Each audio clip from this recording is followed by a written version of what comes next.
Big boss ఈ రోజు episode లో ముందుగా భరణి ఎలిమినేట్ అయిన తర్వాత హౌస్ లో ఏం జరిగిందో చూద్దాం. దివ్య తెగ ఏడుస్తూ ఉండడంతో తనుజ వెళ్లి ఓదార్చి ధైర్యం చెప్పింది. నువ్వు చాలా స్ట్రాంగ్ కదా, ఆయన ఎప్పుడు అదే చెప్తూ ఉంటారు. నీ గురించి నేను ఎప్పుడు జెల్సీగా ఫీల్ అవ్వలేదు, బాండింగ్ గానే చెప్తుంది. తను చాలా క్లోజ్ అవుతుంది. నేను ఏది మాట్లాడాలనుకున్నా ఏదన్నా కూడా బాండింగ్ అంటున్నారు. చూసే వాళ్ళకి ఇది కొంచెం డ్రామాగా తర్వాత ఏదో నటిస్తున్నారు అన్నట్టుగా కనిపిస్తుంది, కానీ అందులో జీవించే వాళ్ళకి మనకే తెలుస్తుంది. ఫ్యామిలీని వదులుకొని ఇన్ని డేస్ ఉన్నప్పుడు ఆ బాండింగ్స్, ఆ ఫీలింగ్స్, వాల్యూస్ మనకే తెలుస్తుంది. నువ్వు స్ట్రాంగ్ గా ఉండు. ఇది నువ్వు కాదు, ఇది నేను కూడా కాదు, ఇది టెంపరీ సిచ్యువేషన్ మాత్రమే. ఏడవద్దు, చిన్నదాన్ని చెప్తున్న పెద్దదాన్ని నువ్వు అర్థం చేసుకోవాలంటూ తనుజ చెప్పింది. ఇక ఉదయం ఫుల్ బీట్ సాంగ్ వేసి అందరిని నిద్ర లేపాడు బిగ్ బాస్. అని అందరూ లేచి చూసేసరికి ఇంటి నిండా 100 బెలూన్స్ కనిపించాయి. అవి ఎందుకు పెట్టారు, నామినేషన్ ప్రక్రియ ఎలా జరగబోతుందో చూద్దాం. ఈ వారం నామినేషన్ ప్రక్రియ మొదలయ్యే ముందు బిగ్ బాస్ ఒక అనౌన్స్మెంట్ చేశాడు. కుమరన్ గౌరవ్ కెప్టెన్ గా మీకు స్పెషల్ పవర్ లభిస్తుందని మీకు తెలుసు కదా. ఇక్కడ 2 పీల్స్ ఉన్నాయి, ఒకటి రెడ్ మరొకటి బ్లూ.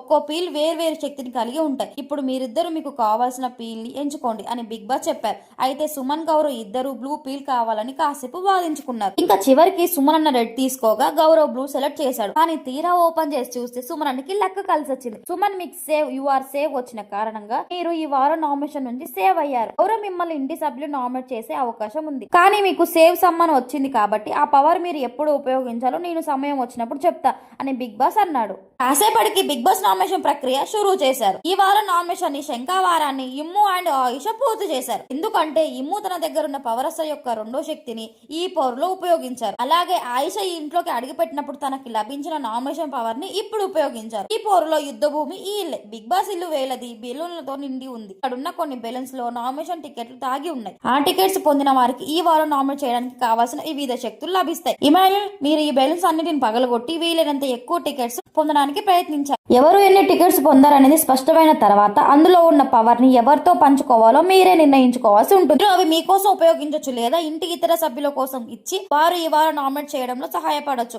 అని బిగ్ బాస్ చెప్పాడు. ఈ టాస్క్ లో ఆయిషకి మొత్తం 3 టికెట్లు దొరికాయి. దాంట్లో ఒకటి వచ్చేసి డైరెక్ట్ నామినేట్, 2 వచ్చేసి నామినేట్ అండ్ నెక్స్ట్ వచ్చేసి ఇమాన్యుల్ కి 5 టికెట్లు దొరికాయి. 5 టికెట్లు కూడా నామినేట్. దీంతో మిగిలిన వాళ్ళంతా ఆ టికెట్స్ కోసం వీళ్ళ దగ్గర కాసేపు బేరం ఆడారు. తనుజ ఆయిషని నామినేట్ చేశానని కళ్యాణ్ చెప్పడంతో ఇమ్ము తనకి టికెట్ ఇచ్చేందుకు ఒప్పుకున్నాడు. సాయి, పవర్ ఆఫ్ ఇమ్యూనిటీని ఇప్పుడు నువ్వు ఉపయోగించుకుంటావా అని బిగ్ బాస్ అడిగితే లేదు అన్నాడు. ఇక ఇమ్యూనిటీ తన దగ్గర ఉన్న 5 టికెట్ ని కళ్యాణ్, దివ్య, తనుజ, రీతు, రమ్యకి ఇచ్చాడు. ఒకటి కూడా తన దగ్గర ఉంచుకోలేదు. మరోవైపు సాయి, సంజనకి చెరొక టికెట్ ఇచ్చింది ఆయిష. డైరెక్ట్ నామినేషన్ టికెట్ తన దగ్గర ఉంచుకుంది. రీతును డైరెక్ట్ నామినేషన్ చేసేసింది ఆయిష. ఫేస్ కి క్రీమ్ రాయడంతో రీతు తూడ్చుకుంటుంది. ఒక్క రీజన్ వచ్చేసి అని ఆయిష మొదలు పెట్టడంతో ఒక్క నిమిషం అని రీతు అంది. దానికి అందరూ వెయిట్ చేయాలని కోసం క్రీమ్ తూడ్చుకునేలా ఉంటే ఎందుకు అది పెడతారో చెప్పు అంటూ ఆయిష వాదించింది. మరి ఎలా మాట్లాడాలి చెప్పు, నేను మాట్లాడుతున్నానో లేదో తెలియాలి కదా అంటూ రీతు అంది. ఈ ఓవర్ యాక్షన్ ఇంట్లో ఇక్కడ కాదు అంటూ ఆయిష మాట్లాడింది. నువ్వు వచ్చిందే లవ్ కంటెంట్ కోసం, అది చాలా సేఫే కనుక నాకు నచ్చలేదు. నువ్వు ఇక్కడ లవ్ చేసుకొని తిరుగుతూ ఉంటున్నావు అని ఆయిష పర్సనల్ అటాక్ చేసింది. నేను చెప్పాను లవ్ చేసి తిరుగుతున్నానని రీతు సూటిగా అడిగింది. నాకు ఒక ఆడియన్ గా అలా అనిపించింది. నా రీజన్ నాకుంది. మిగతా వాళ్ళంతా చూసిన రీతు నేనే ఫూల్ కాదు. నాకైతే నీ ఓవర్ యాక్షన్ నచ్చలేదు. నువ్వు ఇక్కడ ఉంటే బాగోదు, అందుకే నువ్వు బయటికి వెళ్ళిపోవాలని నామినేట్ చేశానని చెప్పేసి ఆయిష వెళ్లి కూర్చుంది. అయితే తను డిఫెండ్ చేసుకోవాలి కనుక ఆయిష ఇక్కడికి రా అని రీతు పిలిచింది. నాకే వినానం లేదు అంటూ పొగరుగా చెప్పింది ఆయిష. వచ్చిన దగ్గర నుంచి నీ ప్లాన్ నీ టార్గెట్ లోనే ఉంటున్నావు, వినడానికి నువ్వు ఎక్కడగా రెడీగా ఉన్నావని అని రీతు అంది. నాకు నచ్చితే నచ్చాలని చెప్తా, నచ్చకపోతే నచ్చలేదని చెప్తా, అంతే. నీకు నచ్చిన వాళ్ళతో ఉంటానని నువ్వేలా అంటున్నావు మరి అని రీతు అడిగింది. అదే నేను అంటున్నాను కదా, నచ్చిన వాళ్ళతో ఉండు, నేను వద్దని చెప్పలేదు కదా అని ఆయిష అంది. వద్దని చెప్పే కదా నువ్వు నన్ను ఇప్పుడు నామినేట్ చేసింది అని రీతు అంది. నాకు నువ్వు ఇక్కడ ఏం చేస్తున్నావో అర్థమైంది. ఇక్కడ నువ్వు లవ్ కంటెంట్ కోసం వచ్చావు అంటూ మళ్ళీ ఆయిష రెచ్చగొట్టింది. ఎవరు లవ్ కంటెంట్ కోసం వచ్చారు అని రీతు అడిగితే హే ఎందుకంత యాటిట్యూడే నీకు అంటూ ఆయిష టోన్ మార్చింది. నీ యాటిట్యూడ్ నీకుంటే నా యాటిట్యూడ్ నాకుంది అని రీతు చెప్పింది. నీకు ఇక్కడ ఉండే అర్హత లేదు అంటూ ఆయిష అంది. నువ్వే చెప్పావు కదా నన్ను కంటైనర్ గా ఎందుకు తీసుకోవాలంటే నేను స్ట్రాంగ్, నువ్వు ఏమన్నా అనుకో అన్నావు కదా అని రీతు కంటెంట్ పాయింట్ అడిగింది. స్ట్రాంగ్ అని నేను ఎప్పుడు చెప్పాను? నీ ఆరోగెన్సీ, నీ గేమ్ స్ట్రాటజీ నాకు నచ్చలేదని చెప్పాను అంటూ మాట మార్చింది ఆయిష. నేను గేమ్ ఆడింది నీకు కనిపించలేదు, నేను ఒకరితో మాట్లాడింది మాత్రం చూసి దానికి నువ్వు ఒక పోస్టర్ వేసావు. నువ్వు గేమ్ లో రూడ్ గా ఆడుతున్నావు, ఎదురొచ్చిన వాళ్ళను కొట్టడం గిల్లడం అంటే నీ చేతుల్లో దెబ్బలు తినడానికి ఇక్కడికి రాలేదంటూ ఆయిష ఏదోదో మాట్లాడుతుంది. ఆ తర్వాత దివ్య తన నామినేషన్ మొదలు మొదలు పెట్టింది. ముందుగా ఆయిషాని నామినేట్ చేసింది దివ్య. నువ్వు అన్ని విషయాలు అందరి ముఖంపై చెప్తావు, అది నాకు చాలా బాగా నచ్చింది. కానీ చెప్పిన వాటిపై నువ్వు నిలబడవు. అందరినీ ఎమోషనల్ అవుతున్నారని చెప్పి నువ్వు ఇంకా ఎక్కువ ఎమోషనల్ అవుతున్నావు. అలాగే ఎవరో ఏదో అన్నారని ఇంట్లో నుంచి వెళ్ళిపోతానంటూ మొన్న ఏడ్చావు అంటూ తన పాయింట్ చెప్పింది దివ్య. ఇక తన రెండో నామినేషన్ సాయికి వేసింది. ఎప్పుడు నీ ఒపీనియన్ రైట్ అనే ఫీలింగ్ లో ఉంటారని నాకు అనిపిస్తుందని నిజం చెప్పింది దివ్య. దానికి సాయి ఏదో డిఫెండ్ చేసుకునే ప్రయత్నం చేశాడు. ఇక ఇద్దరి మధ్య కాస్త డిస్కషన్ జరిగింది. రీతు వచ్చి ఆయిషాని ముందుగా నామినేట్ చేసింది. ఆయిషా ఫస్ట్ నువ్వు ఎవరు ఏం మాట్లాడుతున్నారో పూర్తిగా విని తర్వాత డిసైడ్ అయ్యి మాట్లాడు. అది నీకు లేదు. నీకు నచ్చినట్టు మాటలు అనేస్తావు. ఎదుటి వాళ్ళు మాట్లాడుతుంటే వినకుండా వెళ్ళిపోతావు. నువ్వు ఎదుటి వ్యక్తిని దేని గురించి అంటున్నావో అది నువ్వే బిహేవ్ చేస్తావు. ఎదుటి వాళ్ళు యాటిట్యూడ్ గురించి మాట్లాడే ముందు మనం ఎలా బిహేవ్ చేస్తున్నాం, మనం ఎలా లుక్కులు ఇస్తున్నాం, మనం ఎలా ఓవర్ యాక్షన్ చేస్తున్నాం అనేది చూసుకో. నువ్వు కూడా 5 వీక్స్ గేమ్స్ చూసొచ్చి ఎవరితో ఉంటే మనకి ప్లస్ అవుతుంది అని ప్లాన్ చేసి వాళ్ళతోనే ఉంటున్నావు.